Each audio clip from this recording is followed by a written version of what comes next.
Previously on Still Married Husbands Talk. We kind of spoke on it earlier today. Are you guys attracted to other women? Yes. And they're like, hold on. We'll be honest, you know. My job is Baby, if you're watching this, I love you. It's and only you. It's inevitable as men. Right. Now, the issue is when you dwell on it. Right. Yeah, so that's my next part too. It's like, how do you resist? Well, for me, Walk away. you can walk away, but like, Not walk away like literally, but go ahead, man. But for me, like, all right, someone, walking down the street or a postboard or, on TV, and, they're attractive. But for me, I'm like, hold on, that person doesn't match what I've made the boxes. my wife's standard of beauty is. Yeah. And so I get back in my, hold on, well, she's not 5'3", then I'm good. She's not my wife Dina, I'm good. And then change the whole mentality away from that distraction. That's what works for me. I mean, hey, pull up on to the light, to the stoplight. Oh, okay, all right, yeah, that's good. Well, all right, then you keep driving. That's it. Straight up. I mean, it is what it is. You're gonna see the people that are attractive for one reason or another. It could be the fatty, it could be whatever it is. You're gonna look. Funny enough, my wife and I would be driving, and she'll see something. It's like lookable. I keep my eyes forward, Straight. and then she'll be like, "Hey, babe, look, you see that?" Your peripherals are just Like she pulled my attention and said, "Did you see that?" I was like, "Nah." Nah, what you talking about? Right. My brother-in-law, and it's a joke in our family. My brother-in-law, not Patrick. People only think Ann only has one brother. She has 3 older brothers.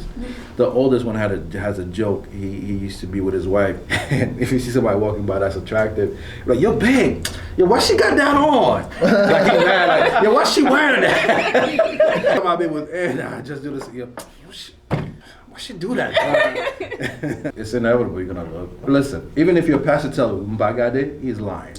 I'm sorry. You might not be thinking anything bad, but that's why God created women. They're beautiful. You're gonna look.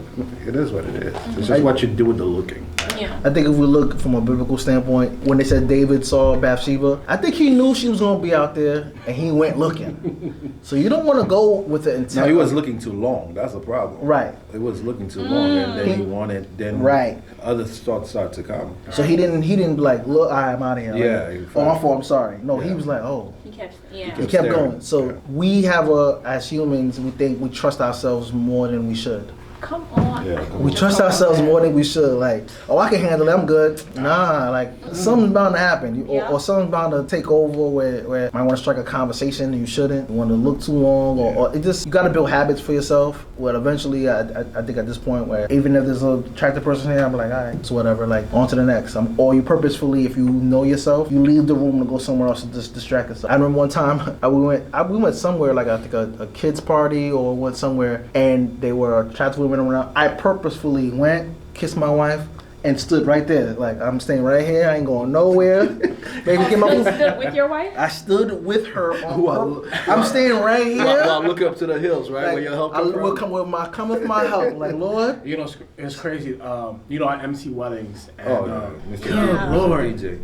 And I remember this one wedding. There were, women out there. Yes, there were. And there was one in particular. And as I'm walking this way, she crossing paths. She tried to wobble on you? And she said, "Damn, if you wasn't married, I was like, well, I'm happily married." So throughout the whole night, I purposely avoided That course. any continual conversation with. Right.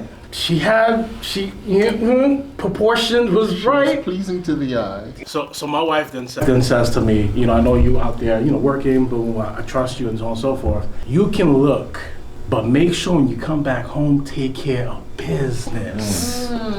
It's like, yes, dear. Yes, dear. And so, go back to the question. But that's so real that she told you that, though. Because she's honest. She's honest. Right. Like, there are women who are attractive, right, visually pleasing to men. Whether you're saved, unsaved pastor, or lay member in the congregation, the Lord made women and they are beautiful. Right. my wife is the standard of beauty. If someone else doesn't fit this mold of who I married, it's not worth my time. I mean, if we take it deeper, there aren't wives out there that's like that. That's thinking like, oh, he could look at, I trust him, and as long as he's, with me, even just looking sometimes can get some people in trouble. Just not from a trouble for themselves, but the wife's like, oh, I call him looking. Oh, I know he's looking, and if he may not be looking, it's her own insecurities, and it's portrayed on him. Yeah. That's a dicey situation for a guy to kind of go through if he went into the marriage having that. So it's tough. I think conversation, like I said, needs to happen, but that's real that your wife is real about that. Yeah. So I love asking this question to the married fellas. How did you guys know that your wife was like, yeah, I'm gonna marry her? I thought her parents had money. I'm doing it. I was raising this. You was gonna marry into money? Yeah, like I pulled up, I saw the church, I saw the church, and I saw the house. I'm like, oh, I think they got money. The car too, right? I saw the car. The short abbreviated version is through test. And so me and my wife, we met, we dated for about 4 to 5 years. It came to a point where, from a spiritual standpoint, it was of the flesh, and so things wasn't going right. Parted ways, and we broke up for like a whole year. In a whole year, I was like, all right, I'm gonna just do me. For what I feel was good for me, I'm just gonna go and do it. And God was like, God, go do your thing. So I did my own thing, and I realized it may look great, feel great, but something's not adding up.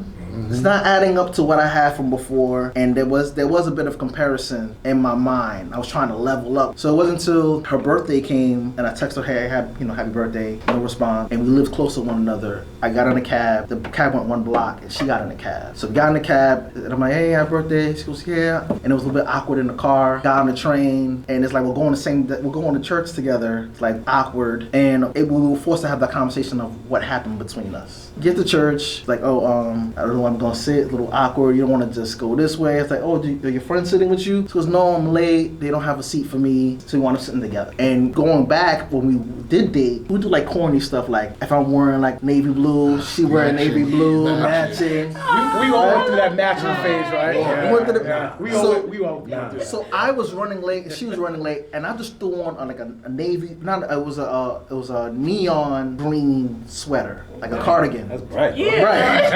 I'm a fashionable. Was it Easter Sunday? No, it wasn't. I'm a flashy kind of guy. So I threw it on. I'm like, I think enough of it. I'm just gonna go. Right. I took off my coat and had her neon. She took off her coat. Guess what she had on? Neon. Yeah, bright. So I'm like, we both started laughing, and it wasn't until we got to the sermon and the preacher was talking about how we as humans put godlike characteristics on human beings. Going back in the conversation, we was like, oh, you didn't make me happy. Why you didn't make me happy? Why you didn't do this? Why you didn't do that? When I was too focused on me, I made her my God, and she made me her God. Like God wasn't really in the middle of what we were doing. So to me, that was like the test of, hey, if we do this again, let's do it the right way. But that sealed the deal for me was like, God, if this is it, then we're gonna do it your way, and you're gonna show us how we're gonna do it. So we've known each other since 2003. It's 19 years. We've dated 3 years, and they got married 3 years later. And for me, it was establishing a good friendship first. So it was a combination of things of understanding who she was as a person, as a friend, then understanding what are her goals for herself in the future, and if it aligned with mine. And another one is if I can win over her father. The reason why, because her dad, Frère Michel, and her dad is strict Haitian, and he's Adventist, and I'm not. I remember one time, he tells me like, my daughter Dina, the boys in the past, I give them this much credit, but you, my son, I wasn't his son yet. My son. I wasn't his son yet, but I give you my whole arm. Wow, that's dope. Yeah. I was like. And you guys were just friends at the time, so he'll see me more around. Okay. Right. He'll see me more around, and so when we got together in 2006, courting, understanding who we are as persons, individually and corporately, there's an analogy of a fellowship, and this pastor was like, in a relationship, it's like a fellowship. You're two fellows in one ship, Right.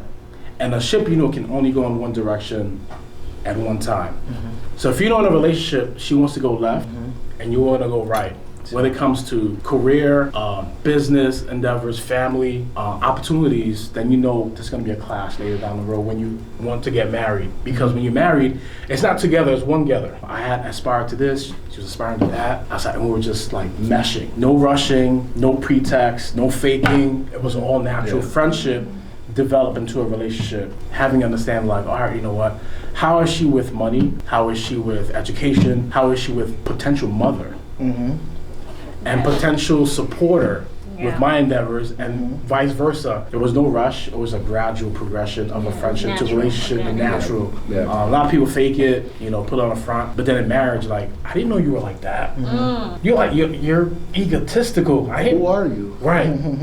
You're one way before marriage, and then when you get that shorty, you get that brother, you know, put a ring on it, sign the contract, 180 change. You're like, and the marriage crumbles, unfortunately, because of that. Happily Married is the fairy tale that we've been sold by the movie industry. Everyone is looking for that happily ever after. That doesn't exist, because happily ever after means that there will never be storms. There will never be valleys and mountains to climb. That's why I said happily married doesn't exist, because for a lot of people, happily married is tied directly to happily ever after, which doesn't exist. To answer the original question, how did I know that Karen was the one for me? When I met Karen, I was completely broken. I ain't gonna cry, I promise I ain't gonna cry. Man up, man up. Man got some soup, man. When I met Karen, I was completely broken. It was at the end of my first marriage, and I don't believe in divorce. So my ex-wife divorced me, and it was a complete blow to me spiritually, mentally. On every level, I was broken. I met my wife, and in her being my friend, she paid for the sins of my ex-wife. And somehow she loved me when I didn't deserve to be loved. She loved me when I was unlovable. I know that's a cliche, but no, I was a drunk.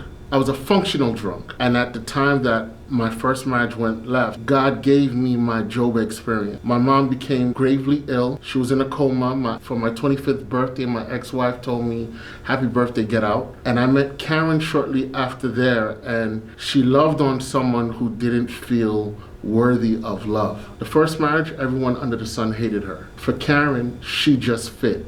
There are no other words to explain it. My sisters, who are my guardians and my protectors, Karen fit. Everybody thought I was the in-law. So how did I know? She just fit. And she, like I said before, she loved someone who wasn't worthy of love. For me, I have the very similar to Mano, with the exception of the friendship part. Because we didn't become friends at first. I think it was like actually, you know, she saw me, you know, she saw the kid, you know. There was a automatic speed down. Let's corroborate this story. This is his version. There's an automatic attraction to the kid. No, but real talk though, we became friends after we realized we knew each other. We went to the same school. We joined my church choir and her choir. We had a mass choir. That's how we met. But then we just started talking and be friends. It was like really friendship, getting to know the person. And then I realized there's a lot of qualities that my wife had, girlfriend at the time had, that like I really was really attracted to.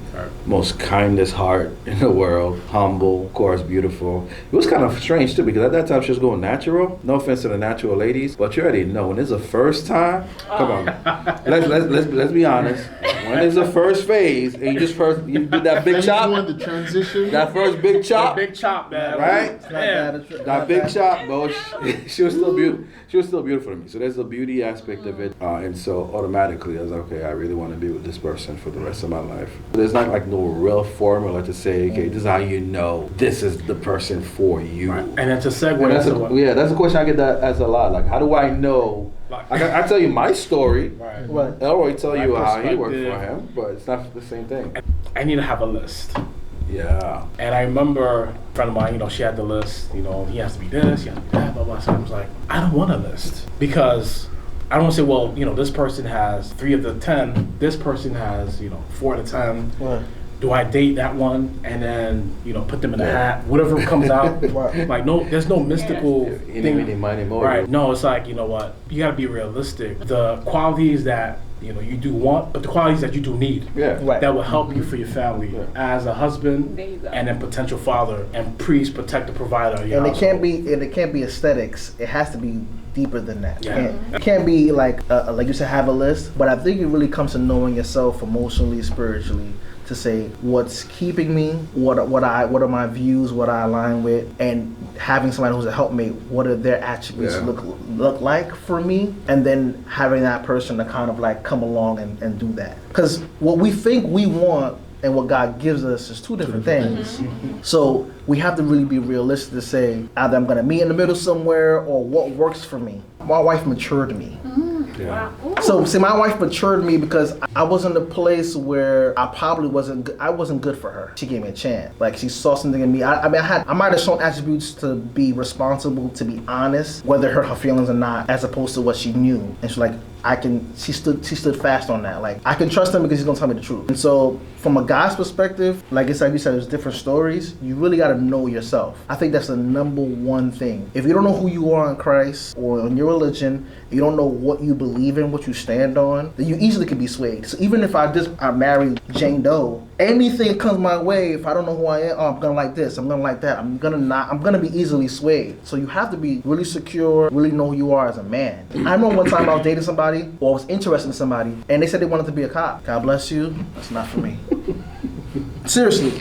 And another person, I want to be in the military. She's good, she's bad, she's great, not for me. But for your wife, it was the nurturing aspect. She wanted to be a teacher. She had a daughter already. The way she was taking care of, like, I need that. I think for me was just a level of respect that she had for me. In prior relationships, it wasn't there, but the level that she had for me of understanding who I am to her, and who I am as a man, and who I am as a man of God, and she respected all those different qualities. I'm like, and she never once, called me out my name or tried to overexert herself. The fact that she just respected who I am as a person and helped me accomplish more for myself, for the relationship. So I'm getting that ring like tomorrow. I like the way you asked the question, Deborah, to simplify it a little bit more. I think for me, it had to be the fact that how she loved. And she just loved, and she's very expressive about her feelings for me, which was weird. I wasn't used to it. It was like, damn, so I love you. Oh, what do I say back? It's so much. I know, but it was like, so, at times early on, it was a lot. Because I wasn't used to getting that expressiveness from previous situations. That kind of like, wow, this is really dope. I could get these I love yous for the rest of my life. And so to simplify the answer to more of a simplified question, I think for me it would be that. I've heard in many marriage conferences that you should, like, you guys get married, but that's your girlfriend, that's your boyfriend. You guys should still continue to pursue your wife. So how are you still pursuing your wife? / how are you guys keeping the spice alive, the romance alive? When I take my wife on a date, I call her like some random dude. Hey, what you doing this weekend? I ask her out on a date. Ooh. What are you doing this weekend? You have any plans? Find a babysitter. I'd like to take you out to dinner. Oh, I like that. We've been told, marry your wife, but date your girlfriend. And always keep dating your girlfriend into marriage. Exactly. So I tell her, hey, I'd like to take my girlfriend out on a date. And so my girlfriend's name is her middle name. And her boyfriend's name is my middle name. That's how we do it. I date my girlfriend, but I live with my wife. One word, intentionality. You gotta be intentional with the person that you're with. I remember when you're single, you're like, I'm gonna take them to this place. I'm gonna do this. I'm gonna get flowers or whatever. All that shouldn't stop because you're married. Like, you have to rather think outside the box or think ahead. Now that you have the inside scoop with that person, you kind of like know them. Okay, let me get the flowers. Let me get ready. For me, it's more like my wife already does so much during the week. If it's a plan, I'm planning everything.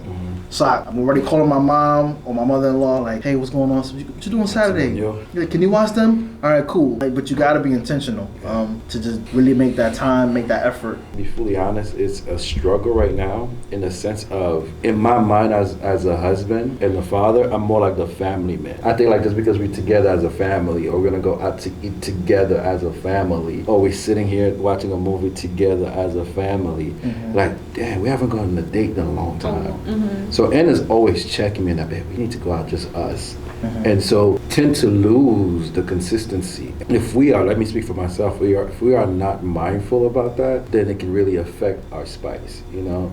We're happy, but in terms of those going out on the date together and doing just husband and wife thing, it kind of like take a back seat unconsciously. But one rule that my wife and I have, nothing is off limit. We talk about anything, we don't make the person feel little. Right? She's like, oh, we need to spend time together. I'm like, we're together right now, but we're together. But you have Bailey crawling over here.